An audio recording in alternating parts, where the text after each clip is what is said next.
আমরা এখনো আমাদের কাছে পূর্ণাঙ্গ লিস্ট আছে, এখনো আহত প্রচুর আসতেছে এবং শুধু ঢাকা মেডিকেলে এখানে আমরা 150-র মতো রোগী আছে। আমাদের আন্দোলনকারী অন্যান্য হাসপাতালে অনেকে গিয়েছে।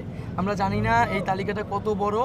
আমাদেরকে খুবই নির্মমভাবে ক্যাম্পাসের ভিতরে মেয়েদের উপরে হামলা করা হয়েছে, ইটপাটকেল রড দিয়ে মারা হয়েছে, গুলি চালানো হয়েছে। আমরা একটা যৌক্তিক এবং ন্যায়সঙ্গত আন্দোলন করছিলাম, শান্তিপূর্ণভাবে আমাদের কর্মসূচি প্রতিদিন পালিত হয়েছিল। এই আন্দোলনকে দমন করার উদ্দেশ্যে ছাত্রলীগ এবং বিভিন্ন অছাত্র বহিরাগত এনে সন্ত্রাসীদের এনে এই আন্দোলনে হামলা চালিয়েছে। এই হামলার তীব্র নিন্দা এবং প্রতিবাদ জানাই এবং শিক্ষার্থীরা অবশ্যই এখানে থেমে থাকবে না, এই হামলার অবশ্যই প্রতিরোধ তারা তৈরি করবে।